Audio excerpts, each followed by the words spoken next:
this week we held the 43rd monthly global vigils for the closure of the almost entirely forgotten prison at Guantanamo Bay. It's something that I'm very proud of my colleagues across the US and around the world who are prepared once a month to go out and to hold banners and speak to people about the fact that Guantanamo still exists, which of course many people don't know, and to point out that 15 men are still held there in varying states of fundamental lawlessness.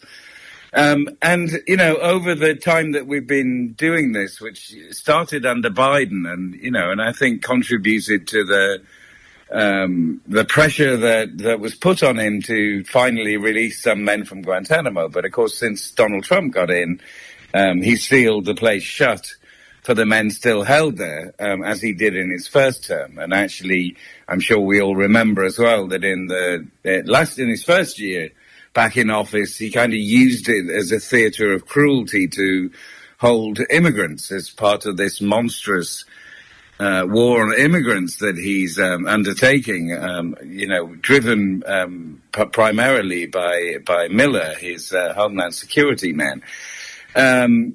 I think what's also important is to remember how the crimes at Guantanamo, for which no one has been held accountable, also influence things. And I think, domestically, his war on immigrants draws directly from the horrendous example of the war on terror to and has increased, 100-fold or more with this absolutely repulsive mission that the administration is under to round up as many undocumented migrants as possible and to hold them as though they were terrorists without really fundamentally any rights. So, that's hugely disturbing. And I think also the echoes with Israel that, it's hard to know who copied whom, but definitely back when Guantanamo opened, the Israelis passed a new law for holding people indefinitely without charge or trial, which is the Unlawful Combatants Law.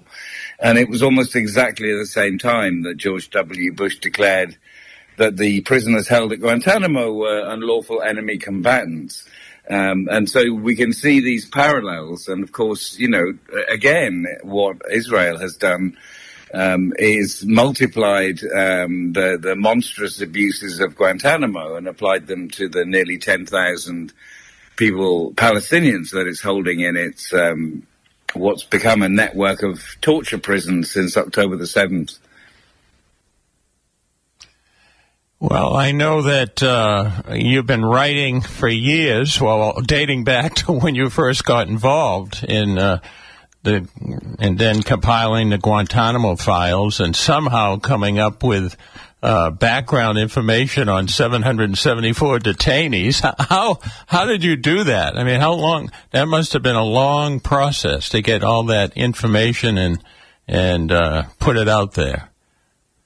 But primarily what happened was that in 2006, the Bush administration lost a Freedom of Information lawsuit and was required for the very first time to release information about who it was holding, the names, their nationalities, and also a whole lot of supporting documentation, about 8,000 pages of it.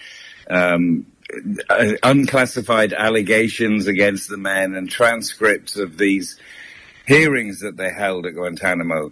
And I basically compared and contrasted all of this information. So, we had the names and the numbers of the prisoners. I matched them up.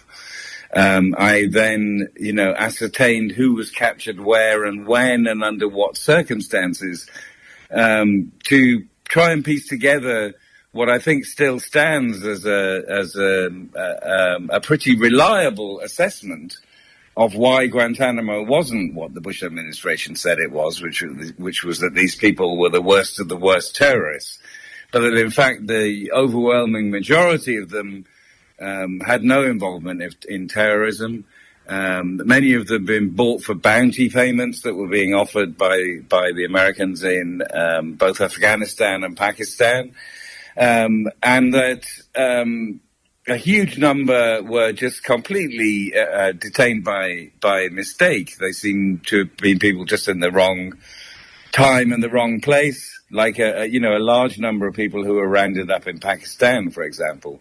But also how, some of them were foot soldiers in Afghanistan, but for what had been a civil war between the Taliban and their opponents before 9/11, and which cynically was turned into, a terrorism scenario after 9/11.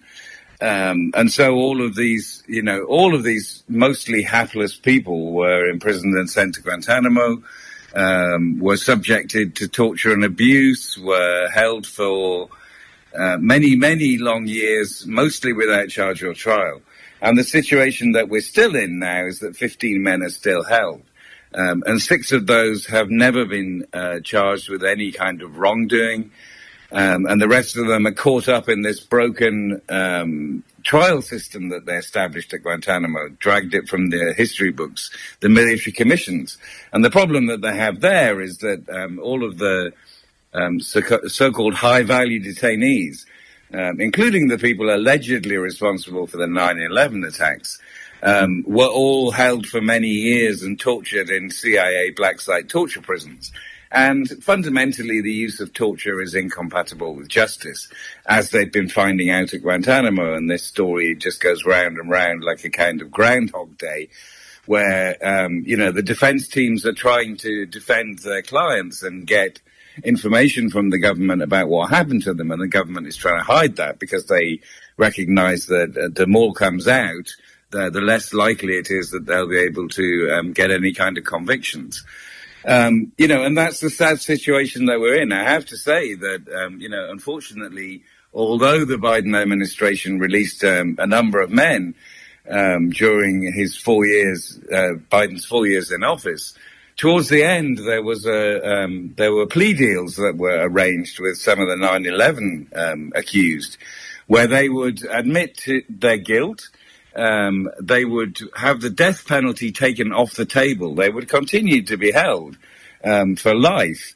But it would bring some kind of closure, and it would remove the problem that all of the administrations have, which is they can't successfully prosecute these men. And unfortunately, that was suppressed by Lloyd Austin, Biden's defense secretary, in the last months of the administration, and so we're back to square one. There's no closure.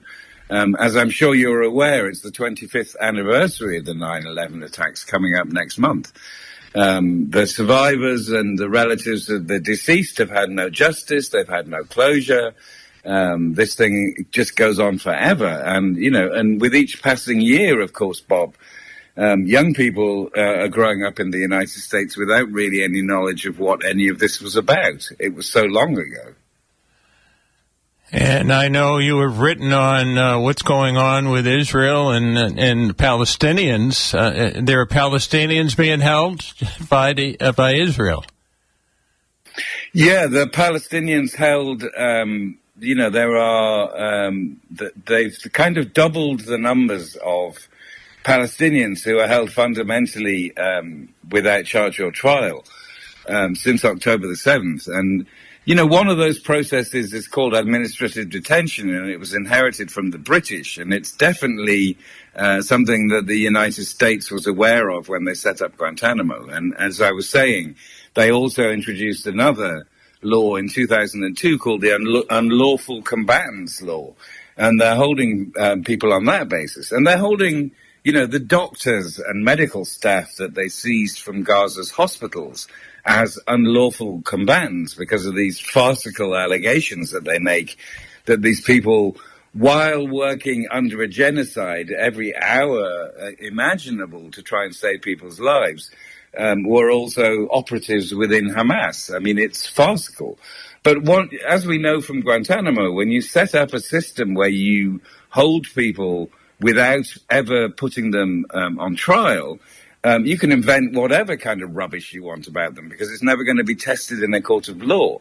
And, in Israel's case, the trials that do go ahead only take place in military courts, again, like Guantanamo. They have an almost 100% success rate. And that doesn't mean that that's because the cases are so wonderful and transparent and worthwhile. It means that it's a rigged system. They use torture, they use hearsay. There are profound difficulties with the entirety of an apartheid trial system that they set up for the Palestinians. It's completely different for Israelis who are tried in civilian courts. And if people go to my website, I did a major report about 3 months ago, drawing on research undertaken by Palestinian doctors and medical staff and foreign doctors who visited, about the number of doctors and medical staff from Gaza who are still held without charge or trial in Israeli prisons. There are 75 of them altogether, and the most famous of them is Dr. Hussam Abu Safia, who I think is almost becoming a household name throughout the West, which is very difficult for Israel because they like to keep people unknown. But he was the brave hospital director in northern Gaza at Kamal Adwan Hospital, he kept the prison running for 3 months when it was being besieged and attacked by the Israelis during a particularly horrible part of the genocide when they sealed off the whole of northern Gaza and tried to eliminate everyone who was there. They tried to evacuate them, but they also said, if they didn't evacuate, they were all going to be treated, and here comes that phrase again, they were all going to be treated as enemy combatants who could be summarily executed on sight.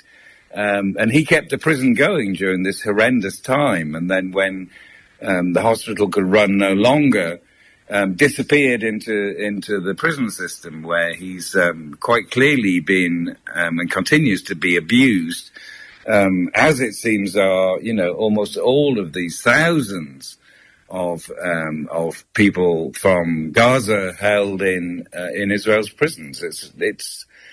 It's kind of beyond our comprehension, I think, that things on such a scale are happening.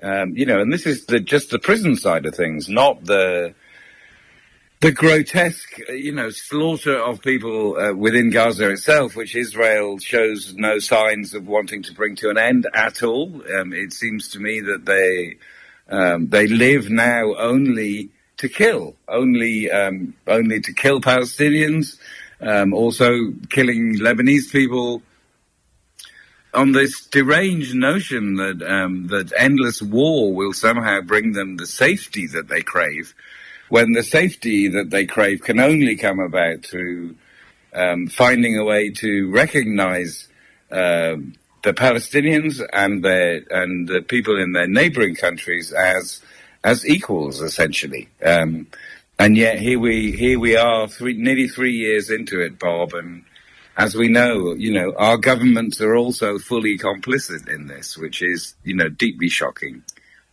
Well, that's what I wanted to ask you about, the fact that we know that the United States is somehow totally controlled in what's been going on with Israel and Gaza, and now Israel and Iran, and the U.S. and Iran, and it seems like whatever Netanyahu desires, Trump's there for him. So it's similar to that in the UK as well?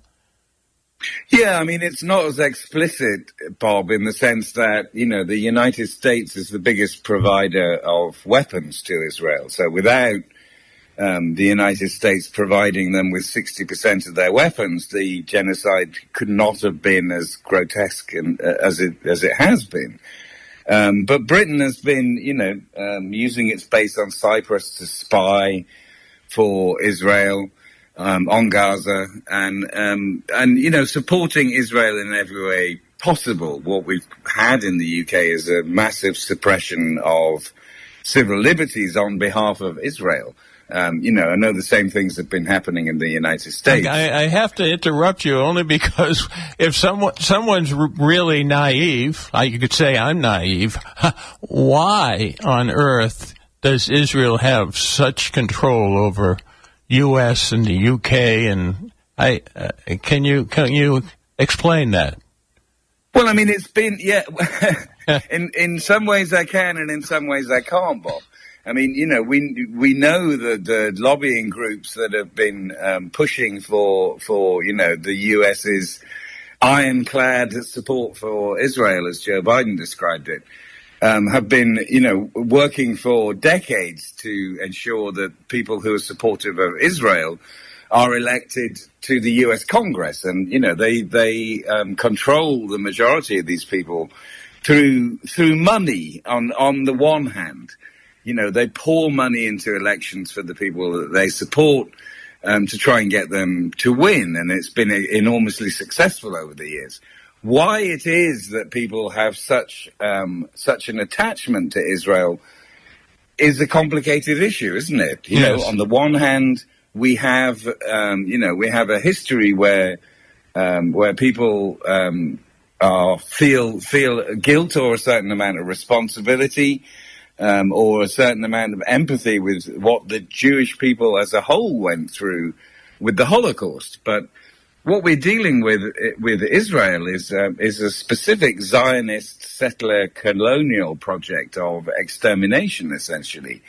And I think it becomes much more disturbing if we have to reflect on the fact that maybe some of the people that are involved in our power structures in the West are actually continuing their colonial enthusiasm, which everywhere that we went, everywhere the British went around the world, and the settlers in the United States had to take somebody else's land to establish their colonies, and did so violently, and frequently that involved what is very obviously genocidal.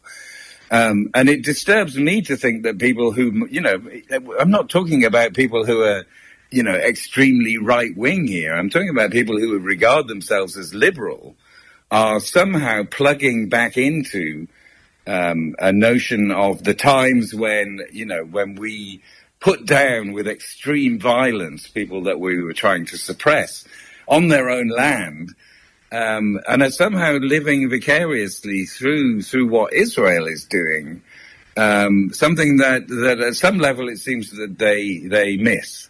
I find that really kind of appalling.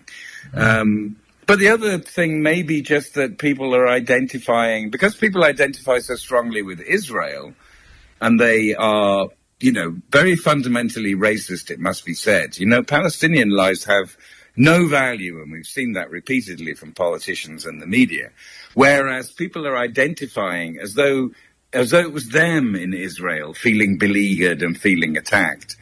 And again, not doing what is required, which is to understand that if you've illegally invaded someone else's country and are killing them because they, just for the very notion of their existence, then you're really living in a brutal, old-fashioned world that I just think fundamentally has no place anymore in modern times. And but we all struggle, don't we, Bob, to understand quite what it is that makes people so committed. I mean, with Trump, we know that Miriam Adelson is one of his biggest donors, who is fanatically pro-Israeli.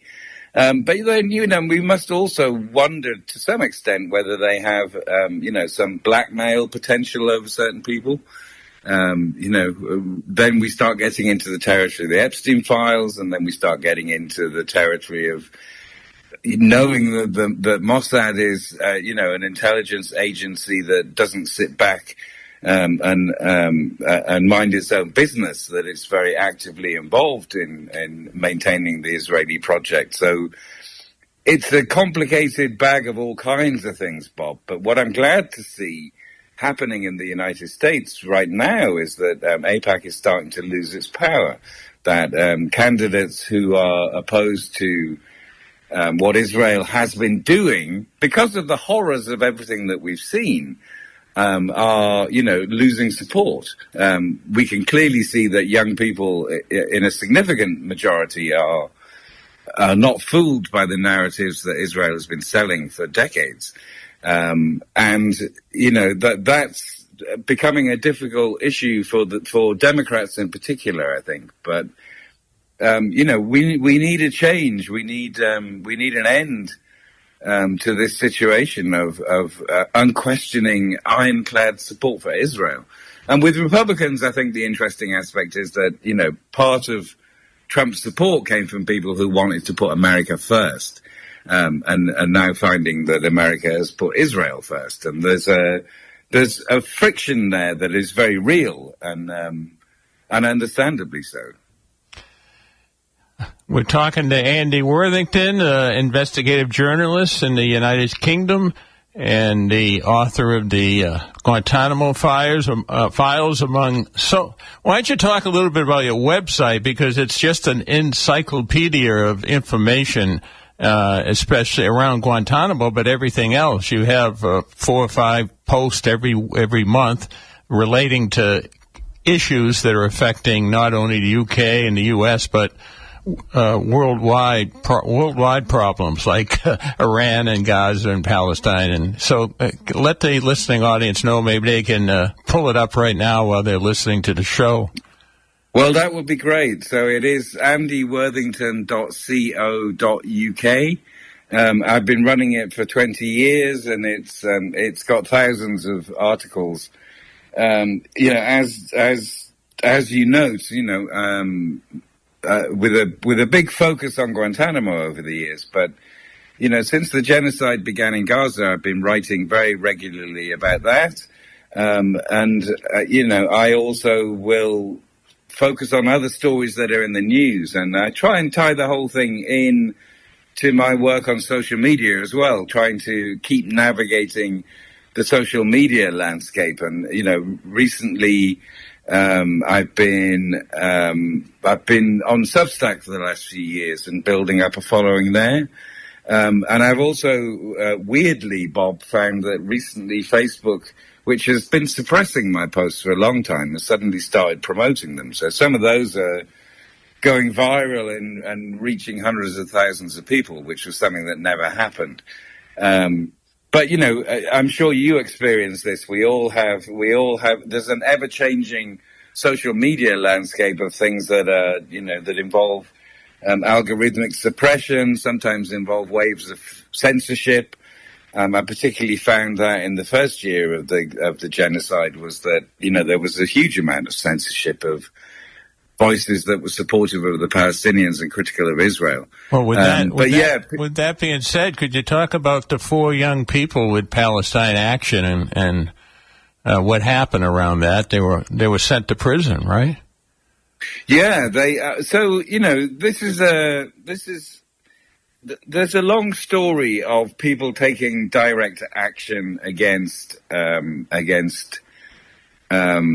companies or even government facilities that are involved in the manufacture of weapons that are going to be used in problematic wars, or in the case of genocide. And in the US, you have a history of the plowshares movement, which is people who have taken direct action to try and destroy these things. And in the United States, some of these people, and some of them I know, have ended up serving prison sentences for this.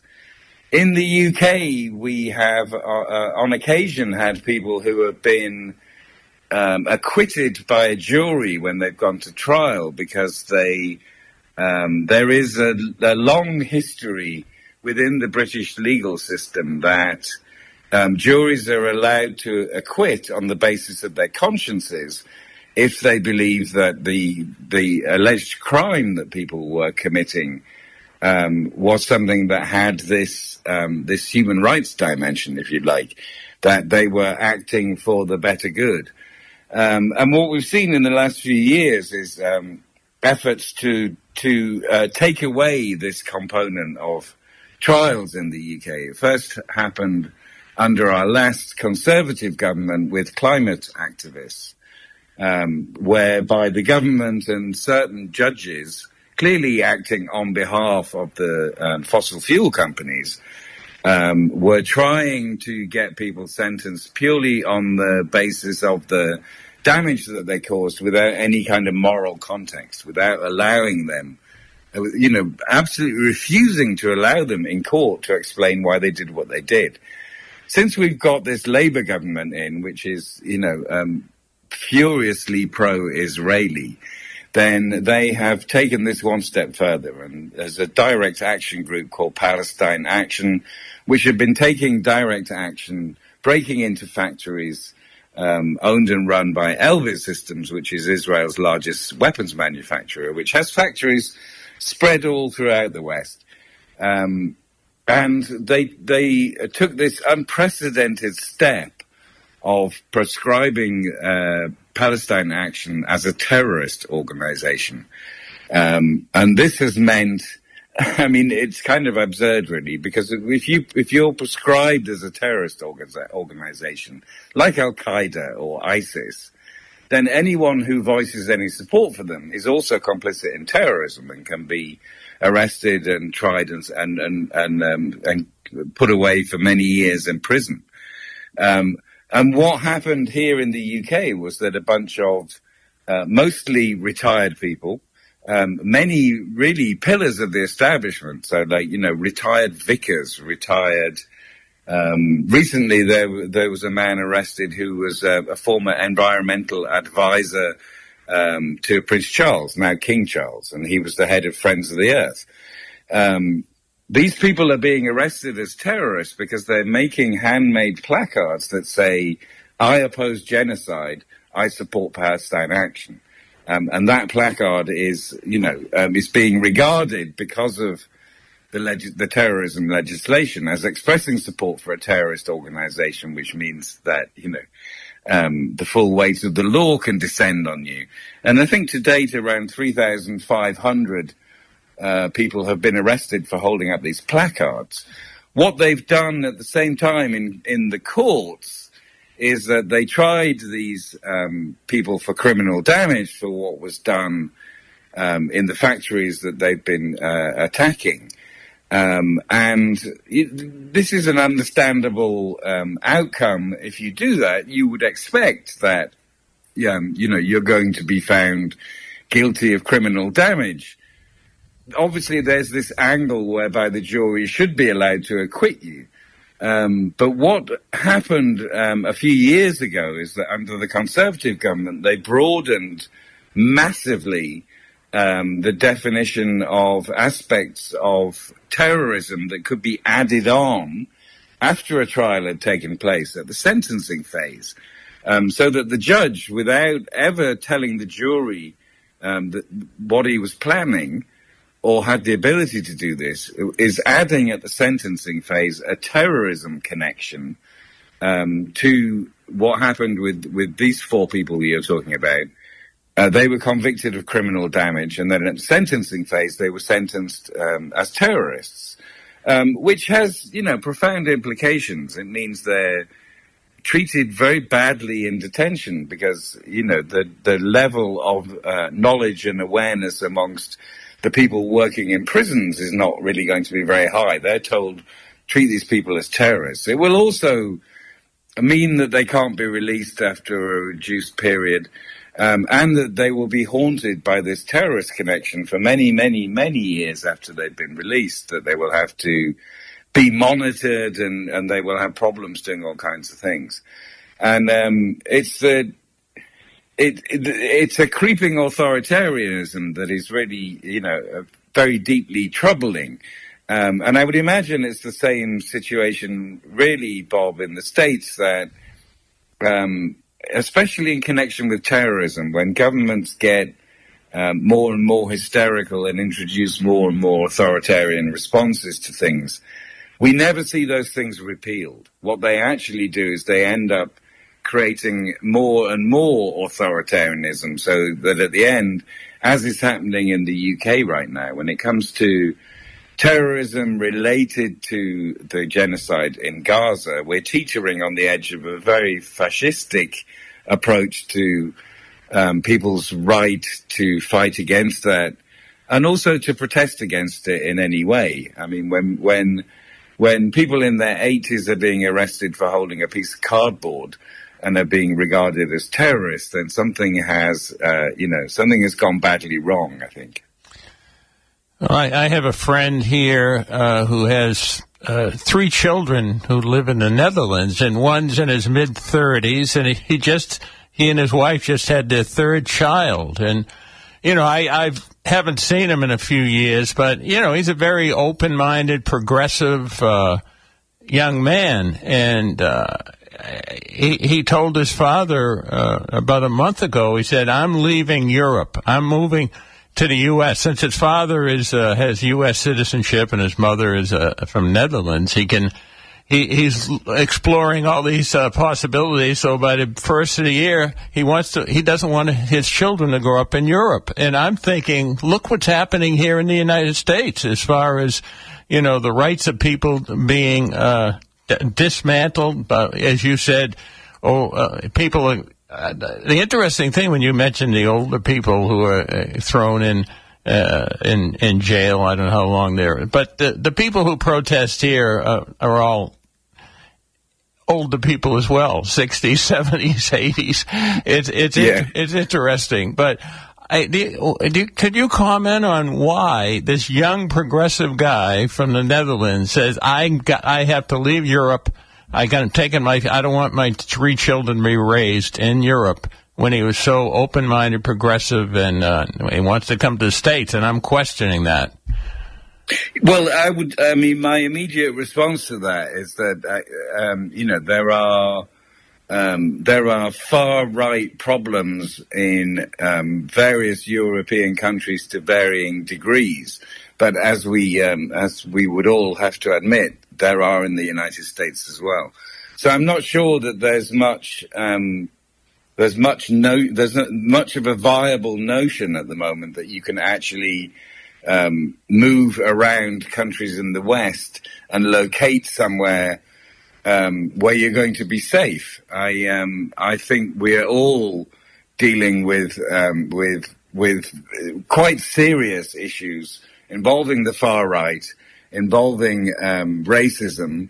I don't know what this person's background is, but it's an unusual anecdote, Bob, isn't it? Because mostly what I'm hearing about is the quite large numbers of U.S. citizens who are moving to various European countries to get away from the Trump administration. So a reverse trajectory is an interesting one, but like I say, there is a far right problem in all of our countries, and it manifests itself in different ways. So good luck to this person in finding, hoping that they will be okay in Trump's America. Obviously, many people are going to be okay in Trump's America. I would say the very obvious distinction at the moment in America between the U.S. and countries in Europe is that I would feel it's much less safe to be a person of color walking the streets or driving a car or anything in the United States than it is fundamentally in Europe. But, I wouldn't like to underplay the fact that also, there is far-right violence happening in European countries. That's something that's happening in Britain. It's something that's happening in other places. Andy, we only have 3 or 4 minutes left. I'd like to have you comment on what's going on in Iran and what you force. How do you think that's going to... I know I've been following it from the beginning, and from the very beginning, what the people I was listening to said, Iran is winning this war, and they won it as far as the people that I pay attention to. What do you think about what's going to eventually happen?